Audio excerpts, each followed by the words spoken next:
Here we go. All right, everybody, this is Katharine Hale. Can you hear me, Katharine? Yes. All right, fantastic. Katharine works over at Abington. She's a fifth grade teacher. Can't see us. She can't see us. Well, don't. Oh, right. Oh, yeah. I could move the computer, or we could. Yeah, so you're looking at me. I'm sorry. I guarantee you there are other people in the room.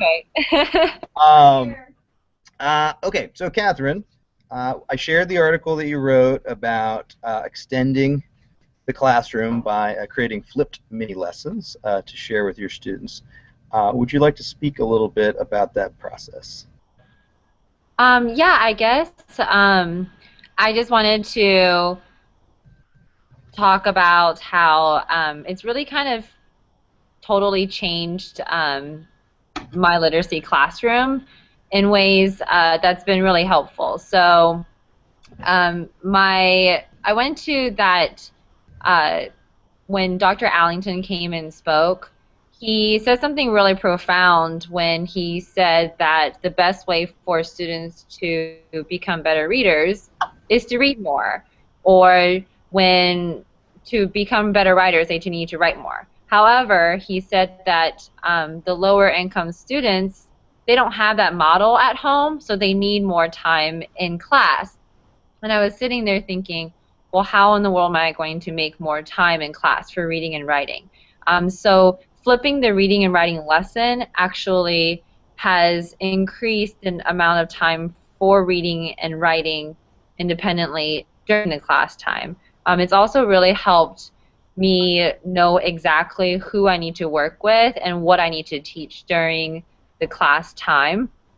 So I guess those are the basics, and I guess the last important piece is that the kids come in sort of knowing what to expect in class, and they know they're not afraid because they've already, one student said that he felt like he could make a mistake because he was afraid to answer questions. So then they came to class a little bit more motivated and knowing what goals or things they wanted to work on and accomplish in class. So what questions do you guys have? Because I think that's an easier way Yeah. to...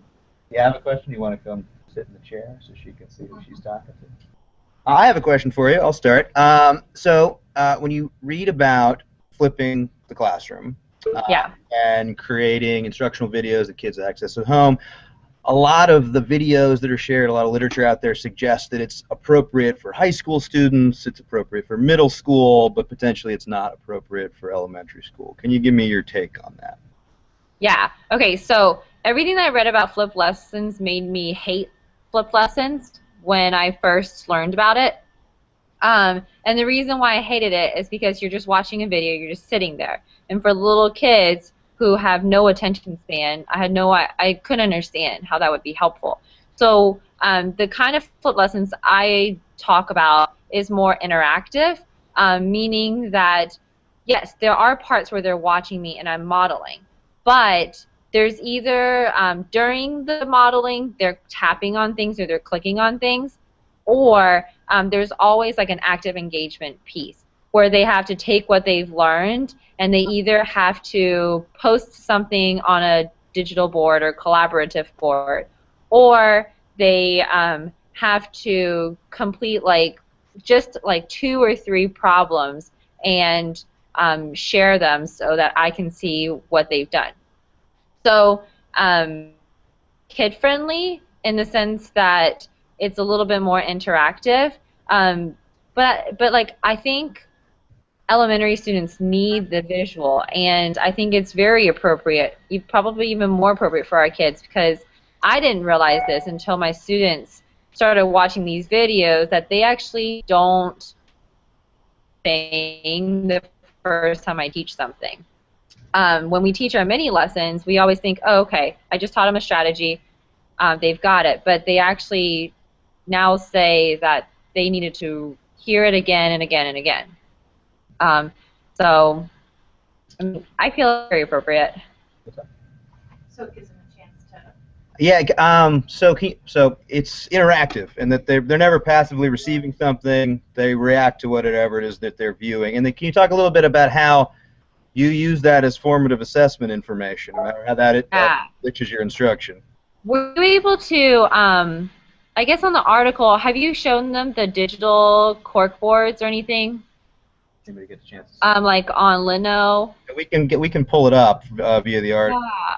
Let's see. How do I get the pictures on here? Is it screen share? How do I like? I think you would share, if you wanted to pull it up on your desktop. I think you would you do the screen share and then just go find it like you normally would. Oh, okay. Okay, let me close out all my screens.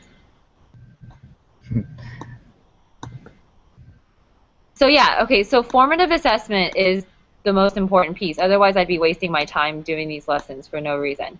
And so, okay, so I just do screen share. Yeah, that should work. Wait, let me pull it up real quick. So what I often do is I often give them some sort of task. If the task could be like almost like a homework assignment, but only with 3-4 problems, or the task could be creating a video of a math problem, or they post on, you know, a digital board. So let me pull up the digital board real quick. Well, What should I do you've used here? the corkboard. Can you talk about how you've used it with vocabulary? Yeah, so we have to teach growing words, and growing words are, you know, like the Greek and Latin word parts, but also prefixes and suffixes.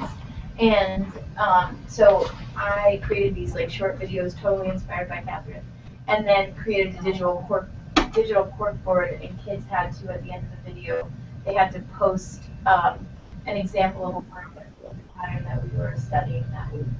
And so, for some reason, I can't log into mine right now, but it gave me a chance. Well, I can't go on the internet, can I?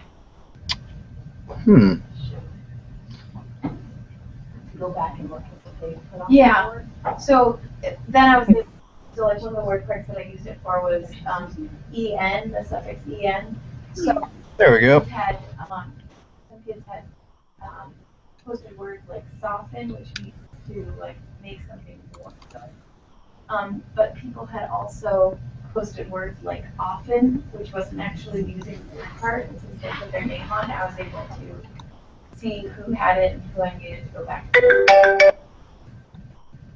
Yeah, basically it just looks like a bulletin board or a cork board, except they're digital notes instead of paper notes. And what is she using to share her screen? So this is within the Google Hangout. You can share your screen. We're not on our APS Google. No, that's stuff. one thing. Yeah, I Yeah. have to do this on my non-APS to be able to access this stuff.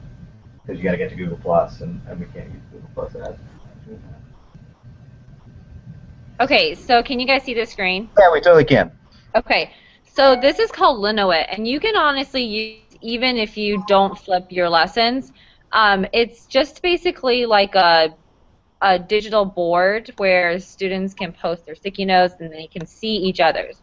So all I did was create one class account called Hale Network, and then it was just the password 16. And then they post their post-its, and it's really cool because they can move the post-its around, they can change the color, and what they do is they all tag, you see their names are on them. This was actually particularly a lesson that I did as a flipped lesson, and it was for reading, and it was talking about how in fiction, readers often notice that characters show predictable roles, especially in fantasy. So I taught, you know, how there's usually like a villain and a companion, an anti-hero, everyday hero, yada, yada, yada. So then what I had them do is take the book that they're reading independently at their level, and I asked them to go through their reading and think about the main characters and what predictable role they thought that character was.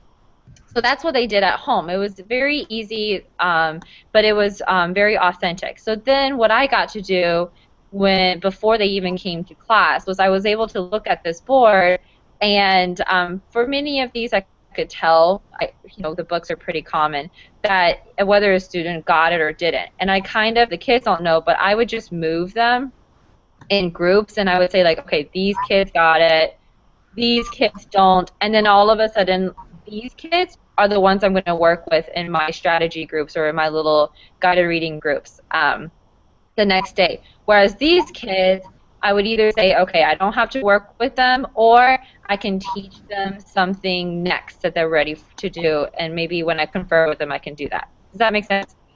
Yeah, makes perfect sense. So this is honestly something, even if you're not doing a flipped lesson and you're in class, and let's say you have access to iPads or a computer, because it's an app and an online site, students can, you know, either during a mini lesson or even during their reading time, can post a post-it based on whatever strategy you're teaching, and that's a great way for you to, you know, quickly assess who's got it, who doesn't. Anybody have any questions about this process? What was the Lenovo? It's called Linoit. I believe it's Linoit. Yeah. Okay. I have another question. Can you talk a little bit about the potential pitfalls for folks attempting flipped learning? For kids or for teachers? Or maybe let's start with teachers, since we're... Okay. Initially, it's going to feel like you are planning more or spending more time planning, because it's not natural to know how to create a video perfectly the first time. It also makes you have to get all your materials, you know, and your ideas and stuff ready to go. So that part is going to take a little bit longer, but you're also taking away that time that you usually are planning for a lesson. You know, you're doing it and you are almost like refining it to the way you just want it, because I don't know, I mean, you can tell. Sometimes when we teach, we ramble a lot, and when you make a video, you are forced to be more concise. So it's a pitfall, but it's also something that makes you a better teacher, I guess. The other part is just learning the tools and not being too committed to one tool or another. Every single app has something that is helpful, and then there's always something that's challenging about it. So you just have to know the differences and be able to be open to trying the different ones. And and we've already talked a bit about how you had some that you used for a period of time and that you've now jettisoned them in favor of other new emerging tools, right? Yeah, like I'm still trying to find different ones and try different ones, because I want teachers to be excited and encouraged to do it, but I don't want them to be scared, because some of the apps can be intimidating at first. So I'm just like trying to find the easiest way to do it. Okay. So. All right, I want to respect your time, obviously. Yes, Alana, you want to come see? She's probably tired of looking at my mug. Hi, Katharine. I'm Lana Hall. Hi. Hey. So you're a one-to-one iPad classroom, right? Yes. So the children have them checked out to them like a textbook, and they're taking them home with them? Yes. Right. So, okay. yeah, so like every student has an iPad that it has a number on it, and that number correlates with their class number. I don't know if you guys give each student a number. So we check it out to them to the beginning of the year, and that is theirs. And they take it home with them, and they use it at home, and then they bring it back. So there's no sharing of iPads. Yeah. So this is just a housekeeping question, but as you've been doing this, do you find that since you're getting formative assessment information, is it helpful to give them a couple of nights to do it, and then maybe give yourself a couple of nights to review it before you respond to, you know, is there a lag time, or do you tend to do it tonight, tomorrow we'll reflect on the video? So the videos, I don't give them 2 days, because it's normally like when I plan my unit and I plan all the lessons, I'll choose, you know, maybe every other one, or which ones I think are good for students to kind of learn on their own, and then provide some formative assessment. The formative assessment piece, though, I'm not mandated, that I have to immediately respond the next day, but it is kind of helpful for students to get like, you know, instant or recent feedback. Um, yeah, I mean, it's really impossible to do a video lesson every single day and then respond every single day. But I do try to do it, every other day, and then it's up to you if you feel like, okay, I know these kids need help, but maybe I will in 2 go back and confer with those students. What's your feedback from your parents? Do they love it? Um, we have parents who kind of are hands-off parents. We have a lot of parents, so I don't really hear a lot back from them. They didn't understand very much. They just saw their kids holding iPads, and they just thought that their kids were always on their iPads. So the most common thing I hear is parents saying like, "Oh yeah, I hear your voice at home." But other than that, we had a tech showcase where I made my parents sit down, put the headphones on, and actually did a whole flipped lesson the way that the kids would do. And so I actually had some really interesting conversation. Like I had a parent say it felt like, he says, I like that there's a dialogue between you and the student when you're watching it. And I thought that was really interesting because I'm not there live with their kid, but if he feels like there's a dialogue, that means I have increased instruction by 10 minutes that day. And then I know, like, I had a couple of second grade parents because they were curious about next year who came, and one's parent says, for students with ADHD, this is amazing because it's self-paced and they can watch it at their own pace. They can go back and rewind it if they need to. So that's been cool. Thank you so much. Oh, you're welcome. Yeah, sure. All right, Molly's up. Hi, Catherine. Hey. I think that for people who aren't doing flipped learning, if you could speak a little bit about where do you start? Like, where's a good place? I think that, I think by saying that you don't have to do the lessons every night, I think is helpful for teachers to hear. But where's a good place for people to start? And I'm going to step. Yeah, so I would pick the subject. I know this is crazy, but I would pick the subject that you need most support in. Like, if the students are struggling in reading the most, I would go with reading first.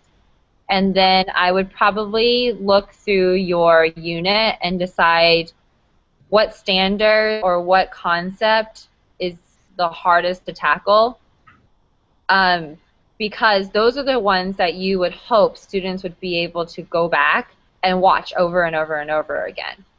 So I would just pick one of those and maybe do it 1 time a week and maybe start off, I guess if you're teaching like inference for 4 days, maybe start it off with the first lesson being at home.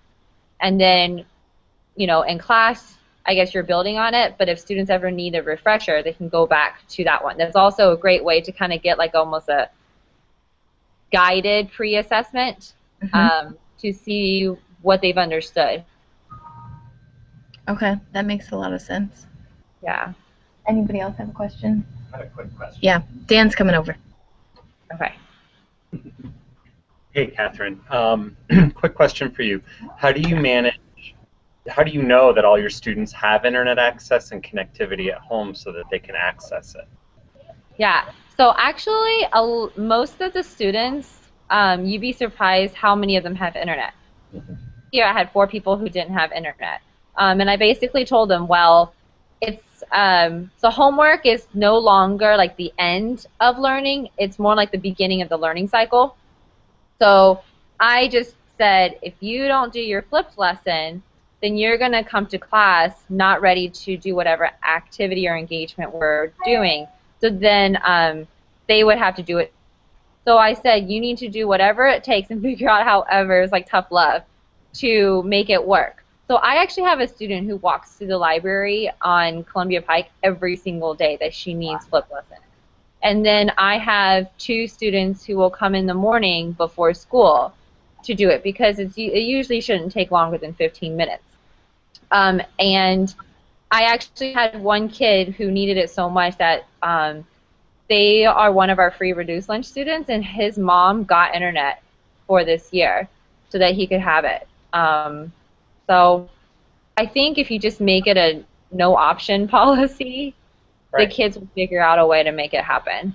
So you maybe started the year with surveying your kids to find out who has broadband at home, and then tried to work from there to give people ideas to connect and how to connect. So in the beginning of the year, I sent out a parent letter saying we're going to have these kinds of lessons. It will need internet, and if you don't have internet, here are all the options. So I said McDonald's, library, come to class early, and all of these, choices. And I asked if parents have any questions or concerns, they can let me know. But all my students have kind of figured out what to do. Okay, great. Thank you. All right, Katharine, thank you so much. We're going to have you back. I feel like we could pick your brain a little longer, but we appreciate it. Thank you so much. And I recorded it so I can send it to you and see what you think. Yeah, I'm sorry. I feel like help as much as I'm like trying to learn as I go too. So if you guys ever think of anything or come up with anything or try it, please let me know. Okay. All right, Kath. All right. Bye.